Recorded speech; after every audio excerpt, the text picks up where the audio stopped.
जो हिम्मत न हारे वो जिंदगी सवारे।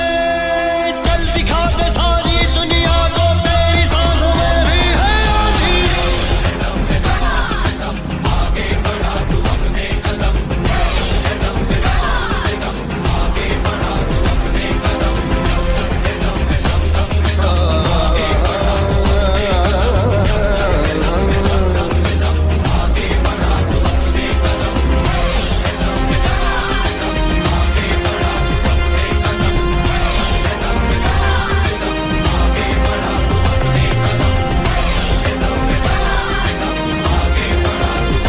हमारा तब पागलपन चढ़ल था, हम तो अपन गलती का पश्चातापी जूता से मार के करते हैं। कहते हैं हर जगह के राज्यों को कहते हैं आप आगे बढ़िए, मराठी आप सोइए मत। कहां गए आप लोगों? छत्रपति शिवाजी महाराज का वो जुनून आप दिखाइए इसमें। राजस्थान के राजपूतों उठो, याद करो अपना इतिहास, एक बार फिर क्रांति की जरूरत होती है। हरियाणा के जाटों को कहते हैं जिस समय आपको आरक्षण लेना था, पूरी दुनिया देखी कि किस तरह आप लोगों ने सरकार के ऊपर चढ़ के अपनी बात मनवा ली। आज वो वक्त आ गया, आप क्या करेंगे आरक्षण को लेकर, क्या करेंगे रिजर्वेशन लेकर, जब आपके पास वैकेंसी नहीं रहेगी। कि स्टूडेंट की लाइफ के साथ खेलना एकदम घातक है, क्योंकि एक बार अगर युवा बिगड़ गया ना तो फिर संभालना मुश्किल है। तलवारों के साए पर इतिहास हमारा बनता है, जिस ओर जवानी चलती है उस ओर जमाना चलता है। 5 ट्रिलियन इकोनॉमी के भारत का सपना दिखाने वाला सरकार नहीं, जादू है जादू। 27-28 साल के बाद बाप के पैसे का रोटी ना पत्थर से जैसा हलक में उतरता है सर। और फिर आप सर बोलते हैं कि कुत्ता पाल लो देसी नस्ल का, हाँ खिलौना बेच लो। अरे सर काजू के आटा का रोटी खाइए आप नेता लोग, और आधी पेट बिलबिलाते इस जनता को राष्ट्र और हिंदू खतरे में है का झुनझुना पकड़ा दीजिए। बड़ा सही बात। अरे कान खोलकर आप सुन लीजिए कि 3/4 देश का जनता आपके आने से पहले भी हिंदू था और आपके जाने के बाद भी हिंदू रहेगा। काहे कि धर्म कोई फुटबॉल नहीं है कि राह पे चलता हुआ कोई इंसान इसको किक मार के निकल जाए। अरे आपको बड़ा शिद्दत और बड़ा उम्मीद के साथ हम लोग लाए थे कि आप सिर्फ हिंदू सम्राट नहीं भारत सम्राट बनिएगा, युवाओं के दिल का सम्राट बनिएगा, युवाओं का दर्द समझिएगा। लेकिन जब सरकारी नौकरी के साथ साथ रेलवे स्टेशन तक बिकने लगे, जब 3 महीना में 18 करोड़ युवा अपना रोजगार खो दे, और जब विश्व में 4था नंबर पर अंबानी पहुंच जाए, तब लगता है सर कि दाल में कुछ न कुछ तो काला जरूर है। टीवी पे मरने वाले एक्टर के लिए जस्टिस का शोर तो है, लेकिन साला भारत के कोने कोने में लाखों युवाओं के एक अदद नौकरी पाने का सपना बढ़ती उम्र के साथ जो हर रोज मर रहा है, उसके लिए किसी को घंटा फर्क पड़ता है, उसके लिए कहीं कोई शोर नहीं है। हमको पता है आपको बहुत बुरा लग रहा होगा सुन के, एकदम परपरा के लग रहा होगा, लेकिन क्या कीजिएगा सर?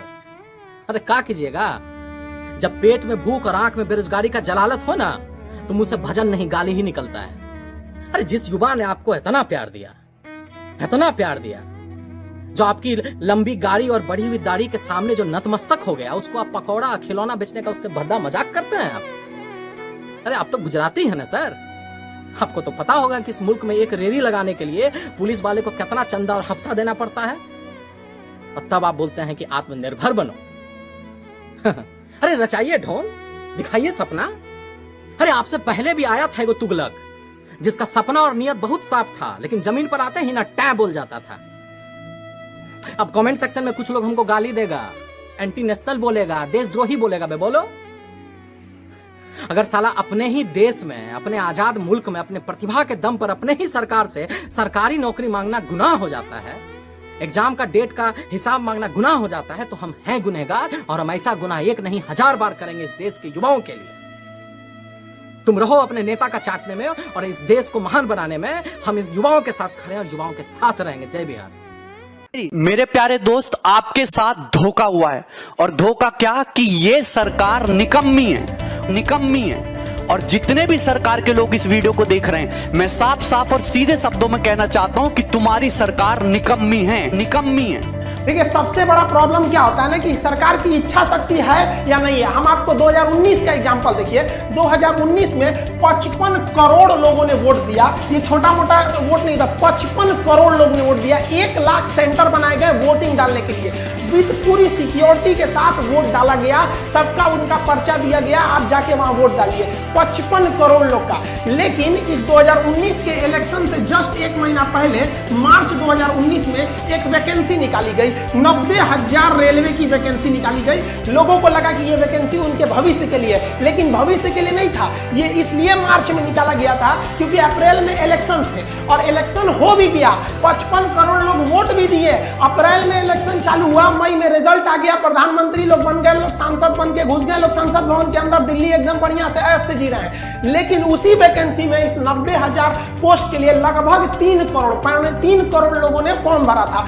अब रेलवे कह रही है कि हमारे पास वेंडर नहीं है, हमारे पास एग्जाम लेने की क्षमता नहीं है 3 करोड़ का, और उन 3 करोड़ लोगों ने 500-500 रुपए दिया था। तो आप गुणा कर लीजिए उन 3 करोड़ लोगों का 500-500 रुपए कितना हो जाएंगे। अब आप जरा देखिए, जो इलेक्शन कमीशन है वो 55 करोड़ लोगों का इलेक्शन करा सकता है, लेकिन जो स्टूडेंट्स के लिए सिलेक्शन कमीशन है वो 3 करोड़ लोग का नहीं करा सकता है। तो आप काहे लिए हम लोग से पैसा मांग लिए? स्टूडेंट्स का पैसा किस लिए लिए लोग? इतना दिन का पैसा आप कहाँ कर रहे हैं? आपको आज तक वेंडर नहीं मिला तो किस काम के हैं? आप सामने आके कहिए ना कि हमारे पास वेंडर नहीं मिल पा रहा है, हम कैसे एग्जाम कंडक्ट कराएं। आपको जब इतनी क्षमता नहीं थी तो इलेक्शन वहां पर आप फॉर्म भराने से पहले ही रोक देते। इससे तो साफ यही पता चलता है कि जो 90,000 की वैकेंसी थी वो केवल 2019 का चुनाव को ध्यान में रख के किया गया था। और जो पहले से जो ट्रैक रिकॉर्ड आ रहा है, अगर उस हिसाब से अगर हम बात करें तो ये जो 90,000 रेलवे की वैकेंसी है ये 2024 के इलेक्शन तक जाके ये उसको फाइनल किया जाएगा। यानी अब हिंदुस्तान में एक ट्रेंड बन चुका है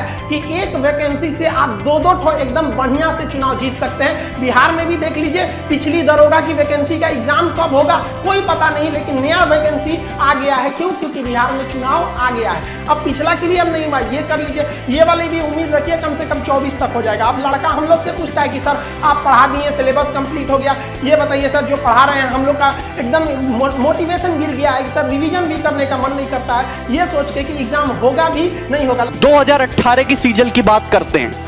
नोटिफिकेशन आया मई में 2018 में, मई 2018 में आया। बच्चे ने जनवरी 2018 से तैयारी शुरू किया होगा कम से भी कम। ऑनलाइन एग्जाम जो एप्लीकेशन है वो 5 मई से भरा गया, प्रीलिम का पेपर हो गया, मेंस का पेपर हो गया 11 सितंबर 2019 को। बहुत बढ़िया बात है, बच्चे खुश हैं। उसके बाद डिस्क्रिप्टिव का पेपर हो, महिमा सुनिए, 29 दिसंबर को। आज तक डिस्क्रिप्टिव के रिजल्ट का पता नहीं है। पूरा साल बीतने को तैयार हो गया, भगवान जाने कब सीपीटी टेस्ट होगा, कब डॉक्यूमेंट वेरिफिकेशन आएगा और कब ज्वाइनिंग होगी। एक नौकरी पाने के लिए 4-4, 5-5 साल इंतजार करना पड़ रहा है। आपके काम के मुद्दे तो 1 हफ्ते में निमट जाते हैं और बच्चे यहाँ पे 4-4, 5-5 साल तक एक नौकरी पाने के लिए जूझ रहे हैं। और वो आंदोलन करते तो पुलिस उन पे लट्ठे बरसाती है, उनको भगा देते वहां से। अगर तुमको चुनाव के लिए फंड इकट्ठा करना था, चंदा मांग लेते, हर आदमी चंदा दे देता। इतना बड़ा धोखा इस गवर्नमेंट ने किया है ना हम लोगों के साथ, और मीडिया इसको दिखाने के लिए तैयार नहीं है। सुबह से शाम तक एक ही न्यूज दिखा। ये मैं तुम्हें वैकेंसी का ट्रेंड दिखाता हूं हमारी गवर्नमेंट आने के बाद। आपको दिखाई दे रहा है साफ साफ। एसएससी सीजीएल 2012 में 16,000 वैकेंसी। आप देखिए गिरावट किस तरीके से होती है।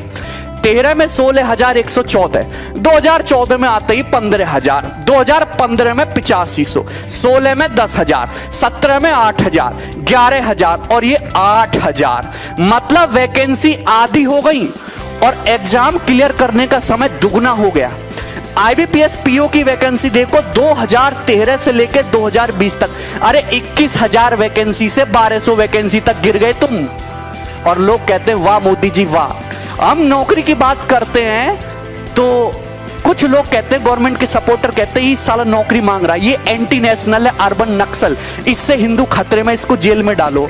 भैया हम नौकरी मांग रहे, जो भी मुद्दे हैं आप करते रहो साइड बाई साइड, हम एंटी नेशनल नहीं है। राजद्रोह और देशद्रोह में बहुत फर्क होता है मेरे भाई। हमको नौकरी चाहिए, बोलने के लिए मेरे पास अपने देश की स्थिति पे कभी कभी रोना आता है कि हमारा देश कौन से गड्ढे में जाता जा रहा है, दिन पे दिन गड्ढे में घुसता जा रहा है और मीडिया उस पर बोलने को तैयार नहीं है। तुम हैं कोरोना तो सभी के साथ हुआ है और दूसरे देशों में भी आर्थिक स्थिति खराब हुई है, पर वो तो भर जाएंगे। लेकिन इतना मुझे विश्वास है कि हमारी गवर्नमेंट हमको कोरोना से नहीं उभार पाएगी कभी भी। 2,35,000 करोड़ का तो लोन लेने वाले राज्य है, जिससे कि जो लोग ऑलरेडी सरकारी नौकरी में हैं, जो काम चल रहे हैं सरकारी, वो चलते रहें स्मूथली। चलते हुए काम को कंटिन्यूअस रखने के लिए इतना बड़ा लोन लेना पड़ रहा है। और तुम ये बताओ कि सरकार इतनी बेकार हो चुकी है कि वो कैसे नए लोगों को रिक्रूट करेगी और कैसे उन पे इन्वेस्ट करेगी, कैसे उनको ट्रेनिंग करा के उनको काबिल बना के तब तनख्वाह देगी। उसमें तो सरकार का इन्वेस्टमेंट जाएगा। आप जेईई नीट का पेपर तो बड़ा अच्छा करा ले रहे हो हैं, क्योंकि उससे गवर्नमेंट को प्रॉफिट होता है। जिनमें सरकार को पैसा देना पड़ रहा है, नौकरी देना पड़ रही है, वो 3-3, 4-4, 5-5 साल तक अटके पड़े। 3 साल तो मिनिमम टाइम है। 7-8, 8-8 साल से लोगों की नौकरियां अटकी पड़ी हैं। किसान हमारा परेशान है, छोटा जो बिजनेसमैन है, जो छोटा व्यापारी है, वो परेशान है, स्टूडेंट परेशान है, टीचर परेशान है, सब परेशान है। मौज में बड़े बड़े बिजनेसमैन, बड़े बड़े लोग, अडानी अंबानी जैसे, वो मौज ले रहे हैं। नेता सांसद मौज ले रहे हैं। ले जाओ। अभी यमराज जब तुमको पकौड़े तलेगा ना तुम्हारे नरक में, जब तुम्हें पता चलेगा, देखना बढ़िया कढ़ाई बनवाई होगी तुमको तलने के लिए। इच्छा आपकी है। एक साथ अगर 1 करोड़ लोग विद्रोह करेंगे ना, डेली ट्विटर पे आग लग जाएगी, गवर्नमेंट को सुनना ही पड़ेगा। पे बच गया। इतना भयानक तो भाई जब कहीं पे भी नहीं हुआ। ये तो हमको लगता है कि ये सब जो आप देख रहे हैं, एसएससी हो गया, रेलवे हो गया, आईबीपीएस, ये सब कोरोना से भी ज्यादा खतरनाक है। सब ये स्टूडेंट्स के लिए कैंसर बन गए। इन सबको चेंज करना पड़ेगा। यहाँ पर सीईटी ले दो। क्या मतलब बनता है सीईटी ले आओ, लड़कों को पीटी में पास करा के फिर मेंस में लड़ाओ। वहां पर ये लोग किसी काम के नहीं। इन लोग में एकदम रिफॉर्म की जरूरत है। जब तक इन लोग की नौकरी पे सवाल नहीं आएगा, सीधी गवर्नमेंट को रूल बनाइए, भाई साहब जितना दिन तक एग्जाम लेट होगा उतने दिन तक इनकी सैलरी रोक लो। या फिर आप सैलरी, इन लोग को पता है हमारी सैलरी थोड़ी ना रुकने वाली है। एग्जाम 5 साल जाए या 10 साल जाए या नहीं हो, कैंसिल हो जाए, कोई मतलब नहीं बनने वाला है। इन लोग को किसी चीज से मतलब नहीं है। इसी बीच में इन लोग को आप कुछ पूछिए इन लोग को, तो अभी कोरोना चल रहा है भाई साहब। कोरोना के बीच में क्या, कोरोना के बीच में सारा काम रुक गया?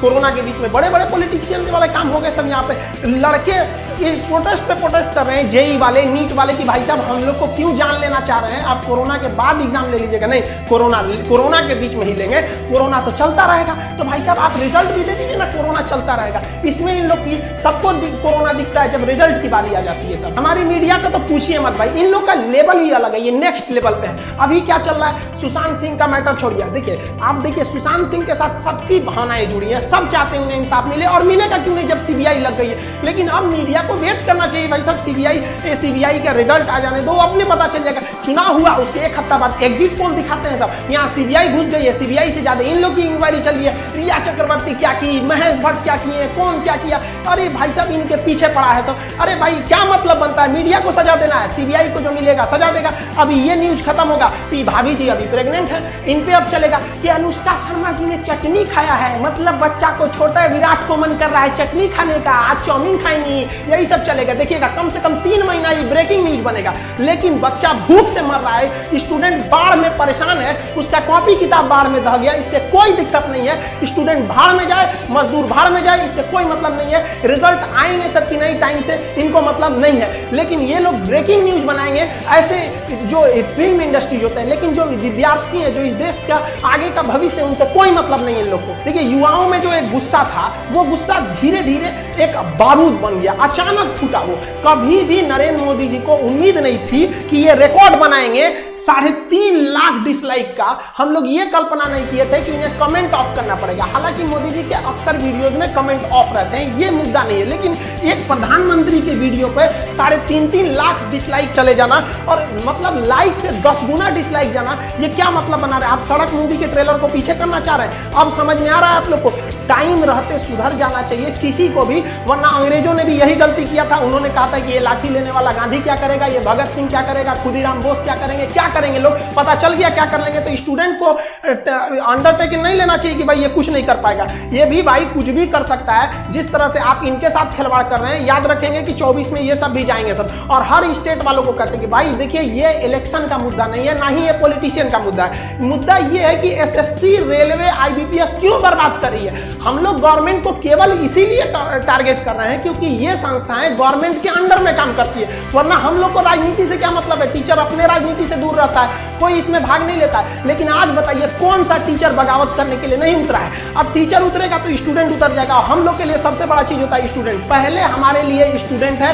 उसके बाद कुछ चीजें होते हैं और स्टूडेंट के लिए खड़ा होना पड़ेगा। हम स्टूडेंट, हमारे पास मैसेज पे मैसेज आ रहा है कि सर आप भी कुछ करिए। एक्चुअली क्या था कि हम अनाथ आश्रम को लेकर थोड़ा सा बिजी थे, हम घर पे नहीं थे। आप लोग भी देखेंगे स्टूडियो हम घर पे नहीं बना रहे हैं, बाहर से बना रहे हैं। थोड़ा अनाथ आश्रम में कुछ प्रॉब्लम आई, वहां आए लड़कों को देखे। हम टीचर्स को भी बहुत बहुत धन्यवाद देते हैं। हर जगह के राज्यों को कहते हैं आप आगे बढ़िए, मराठी आप सोइए मत। कहां गए आप लोगों? छत्रपति शिवाजी महाराज का वो जुनून आप दिखाइए इसमें। राजस्थान के राजपूतों उठो, याद करो अपना इतिहास एक बार फिर। क्रांति की जरूरत होती है। हरियाणा के जाटों को कहते हैं, जिस समय आपको आरक्षण लेना था पूरी दुनिया देखी कि किस तरह आप लोगों ने सरकार के ऊपर चढ़ के अपनी बात मनवा ली। आज वो वक्त आ गया, आप क्या करेंगे आरक्षण को लेकर, क्या करेंगे रिजर्वेशन लेकर जब आपके पास वैकेंसी नहीं रहेगी। हर जगह से एक एक राज्य को, यूपी बिहार आप लोग वालों के लिए तो या तो नौकरी करो या तो खेती करो, दूसरा कोई ऑप्शन ही नहीं बचा। किसी एक स्टेट की बात नहीं कर रहे हैं, हर स्टेट की बात उठाइए, क्योंकि जब हर स्टेट से बात उठेगी तब समझ में आएगा कि नहीं ये पॉलिटिकल मुद्दा नहीं है, क्योंकि हर स्टेट में अलग अलग गवर्नमेंट है।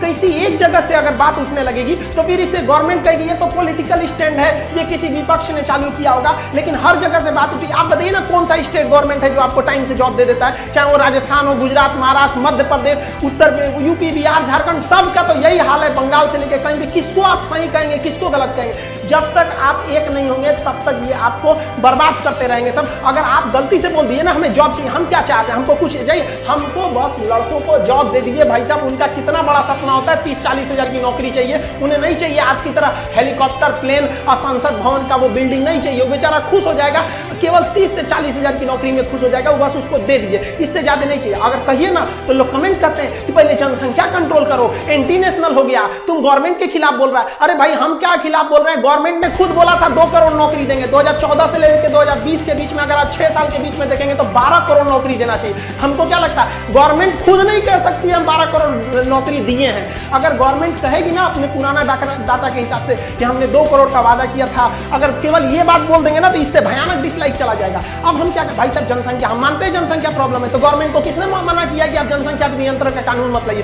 2 मिनट में 370 हट जाता है। जीएसटी जिसे कांग्रेस परेशान हो जाती है लागू कराते कराते, एक झटके में मोदी जी लागू कर देते हैं। नोटबंदी जैसे चीज पर कोई हाथ लगाना नहीं चाहता है, रातों रात नोट बदल जाता है। लेकिन आपको अगर जनसंख्या प्रॉब्लम है, रातों रात नियम लगाइए कि 2 से ज्यादा नहीं हो सकते। जनसंख्या जो प्रॉब्लम है वो है, लेकिन जो आज बच्चा पैदा हो रहा है वो 20 साल बाद नौकरी मांगेगा। लेकिन उनका क्या हो गया, जिनका डेट ऑफ बर्थ 1995 2000 के बीच में रहता है, ये लोग अभी जॉब मांग रहे हैं। इनकी समस्या नहीं है। हाँ वो भी जरूरी है, ये भी जरूरी है। कौन रोका है आपको? आप दोनों कीजिए, हम लोग आपके साथ हैं, कोई ना आपका विरोध करता है। आज तक आप इतिहास उठा के देखिए, किसी भी टीचर का आप वीडियो उठा के देखिए, उसके प्लेलिस्ट में जाइए, 2 साल 3 साल पुराना वीडियो देखिए, वो कभी नहीं कहेगा कि गवर्नमेंट खराब है। वो पढ़ाई से रिलेटेड बात करेगा, जहां आप अच्छे हैं अच्छा कहेगा, जहां आपकी नीतियां गलत है गलत कहेगा। चाहे किसी भी टीचर का देखिए, टीचर कभी राजनीति नहीं करता, लेकिन आज मजबूर कर दिया गया, मजबूर किया गया कि आप खड़े होइए और शुक्र मनाइए सरकार कि अभी कोरोना है, वरना लड़के सड़क पे नहीं उतरे हैं। वरना अगर ऐसा ही हाल रहा ना तो हम गारंटी देते हैं कि लड़के सड़क पे उतर जाएंगे, और नहीं उतरे ना तो हम लोग उतार देंगे। यहाँ पे हम गारंटी कसम खाते हैं भारत मां की, अगर नहीं सुधरा ना तो लड़कों को उतार दिया जाएगा सड़क पर। फिर दिल्ली में जगह नहीं बचेगी लड़कों को बैठाने के लिए। दिल्ली का क्षेत्रफल उतना नहीं है जितना भारत के युवाओं हैं, उतना भर जाएंगे ना, फिर जगह नहीं बचेगी। फिर एक क्रांति आ जाएगी यहाँ पर, जिसे इतिहास में लिखा जाएगा कि एक ऐसी क्रांति थी जो भारत के युवाओं ने अपने भविष्य के लिए लिखा था। मत खेलिए, मत ललकारिए युवाओं को, वरना ये एक दिन युवा उत्पाद ये इसका सर घुमा ना तो ये अपनी हद नहीं देखता है, दुश्मन का सरहद पार कर देता है यहाँ पर। इसको प्लीज हम हाथ जोड़ के कहते हैं, इसको जल्दी से जल्दी निपटारा कीजिए। ऐसे समझ, ये एकदम ज्वलंत मुद्दा है, लड़का कहाँ जाएगा। और कोरोना के बीच में तो सबके मन में एक भावना पैदा कर दिया है कि कोरोना जैसे आपातकाल में एक घर में एक सरकारी नौकरी का होना जरूरी था, इसलिए लड़का तैयारी कर रहा है कि प्राइवेट वालों का जॉब चला गया, जिनकी सरकारी थी कम से कम कुछ तो मिल रहा था वहां पर। आप खिलवाड़ किए जा रहे हैं, एसएससी, रेलवे, ये क्या है। लोग पहले दिल लगाने से बर्बाद होते थे, आज एसएससी का फॉर्म भरने से बर्बाद होते हैं। आप सब लोग जिस सोशल मीडिया प्लेटफॉर्म पे हैं, जहां भी है वहां इस पे आग लगा दीजिए, अपनी फोटो के साथ एकदम इसका ट्रेंड कर दीजिए। आप अगर फेसबुक पे हैं, अपने व्हाट्सएप के डीपी पे हर जगह लगाइए भाई, जस्टिस फॉर स्टूडेंट, हर जगह आप इसको फैलाइए। आप जिस हिसाब से भी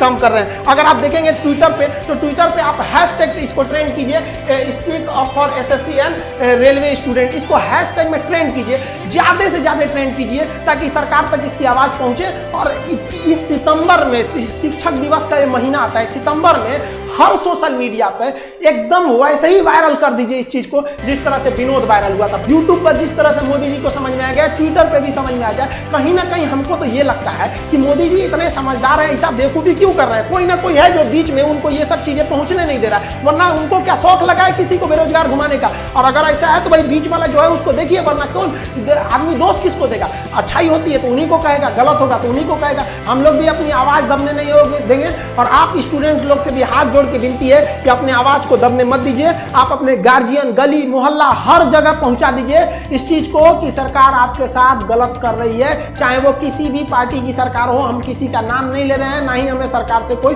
विपत्ति है। हम लोग को ये राजनीतिक नहीं है, ये हम लोग विद्यार्थियों की समस्या को उजागर करने के लिए आप उनके सामने लाए हैं। हम लोग की बातें अगर आपको तकलीफ लगती है तो भाई हम इसके लिए आप ही जिम्मेदार हैं। हम सारे स्टूडेंट को कहते हैं आप जो भी कमेंट करें, जो भी हैशटैग चलाएं, उसमें दो चीजों का ध्यान दें। कहीं भी हिंसा को बढ़ावा देने वाला काम न करें और अभद्र भाषा का प्रयोग न करें, क्योंकि अगर इस तरह का प्रयोग करेंगे तो फिर सरकार को एक बहाना मिलेगा आपकी इस आंदोलन को कुचलने का। आप एकदम अहिंसक रूप से, एकदम सभ्य तरीके से अपना विरोध दिखाएंगे और हम ये उम्मीद करते हैं कि ये गांधी का देश है, एक दिन हम जरूर जीतेंगे। रात कितनी भी बड़ी क्यों ना हो, सुबह होने से नहीं रोक सकती है। सफलता एक दिन में भले ना मिले, लेकिन एक दिन तो जरूर मिलेगी और ये विद्यार्थी अपना इतिहास अपनी हाथों से लिखेंगे। ये वादा है, अगर विद्यार्थी एक साथ जुटे तो सरकार को झुकना ही पड़ेगा।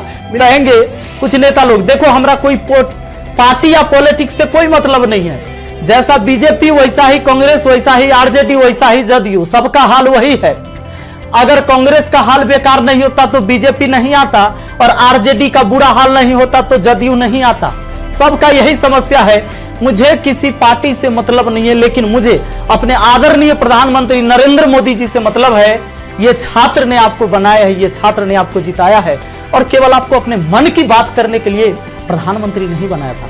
कहेंगे कि तुम्हारा क्या जाता है भैया, तो आपको पता है जब आप देश के खातिर अगर कोई भी चीज युवाओं से आप कहते हैं कि भाई योगदान करो, अभी कोरोना वायरस के समय सब लोगों ने आपका योगदान किया, मैंने भी किया, 1 लाख रुपए डोनेट किया था। मेरा अधिकार बनता है कि मैं आपसे सवाल पूछूं। मीडिया वाले आपसे नहीं पूछेंगे, क्योंकि मीडिया वाले आपके हिसाब से चलते हैं। जब मेरे अकाउंट में केवल 1,23,000 रुपया था ना, तो 1 लाख रुपए हम पीएम केयर फंड में दिए थे। काहे जानते हैं कि कोरोना से लड़ाई लड़िएगा ना, तो कोरोना से लड़ाई लड़िएगा तो देश हित में ही पैसा जाएगा। ये पैसा से जब वैक्सीन बन के आएगा, या हमारे साइंटिस्ट लोग जब इस पर रिसर्च करेंगे वैक्सीन पर, तो खर्च लगेगा। तो आदमी किसके पास जो औकात था, 1 रुपया, 11 रुपया, 100 रुपया, 50 रुपया, 1 करोड़, 500 करोड़, 1000 करोड़ लोगों ने योगदान दिया, जिनसे जो हो सका। पूरा देश आपके साथ खड़ा था, आपके साथ खड़ा था। और याद रखिएगा कि ये युवा बेरोजगार रहेगा तो आपके विरुद्ध खड़ा होगा। भैया तख्ता पलट जाएगा, ये बात पक्का सुन लीजिए। कहा कि आज हम दिल से बात करें, दिल से बात किए थे तब ना मदद किए थे।